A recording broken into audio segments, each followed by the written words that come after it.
Team India England one day series షురూ కాబోతోంది.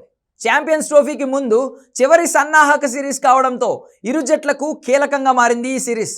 T20 సిరీస్లో భారత్ పూర్తిగా డామినేట్ చేసింది. మన స్పిన్నర్ల దాటికి ఇంగ్లాండ్ బ్యాటర్లు చేతులెత్తేశారు. ఫలితంగా 4-1తో సిరీస్ గెలిచిన భారత్ ఇప్పుడు వన్డే సిరీస్ పై కన్నేసింది.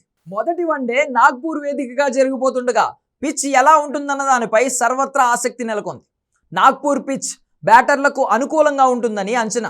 ఇక్కడ గతంలో జరిగిన వన్డేల్లో ఎక్కువగా భారీ స్కోర్లే నమోదయ్యాయి. అవుట్ఫీల్డ్ కూడా వేగంగా ఉంటుంది కాబట్టి ఇది బ్యాటర్లకు అడ్వాంటేజ్గా మారనుంది. కానీ మ్యాచ్ ముందుకు సాగుతున్న కొద్దీ పిచ్ నెమ్మదిస్తుంది. అప్పుడు ఇది స్పిన్నర్లకు అనుకూలిస్తుంది. దీని ప్రకారం చూసుకుంటే మరోసారి భారత స్పిన్నర్లను ఎదుర్కోవడం ఇంగ్లాండ్ బ్యాటర్లకు సవాలే. ఈ పిచ్ పై యావరేజ్ ఫస్ట్ ఇన్నింగ్స్ స్కోర్ 290 పరుగులుగా ఉంది. వెదర్ విషయానికి వస్తే వర్షం పడే అవకాశం లేదు, కానీ రెండో ఇన్నింగ్స్లో మంచు ప్రభావం ఉంటుంది. ఈ నేపథ్యంలో టాస్ కీలకం కానుంది. టాస్ గెలిచిన జట్టు చేజింగ్కే మొగ్గు చూపుతుంది.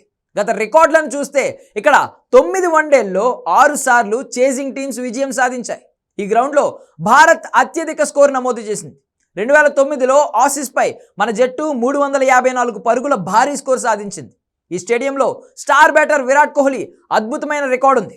ఇక్కడ చివరిసారిగా జరిగిన వన్డేల్లో భారత్ 8 పరుగుల తేడాతో ఆస్ట్రేలియాను ఓడించింది. 45,000 మంది కెపాసిటీ కలిగిన ఈ మ్యాచ్కు అభిమానులు భారీగా హాజరు కావడం ఖాయం. మెగా టోర్నీకి ముందు టీమిండియాకు చీర్స్ చెప్పాలని ఫ్యాన్స్ ఎదురు చూస్తున్నారు. పైగా కోహ్లీ, రోహిత్ వంటి స్టార్ ప్లేయర్స్ వన్డే జట్టులోకి తిరిగి రావడంతో క్రేజ్ మరింత పెరిగింది.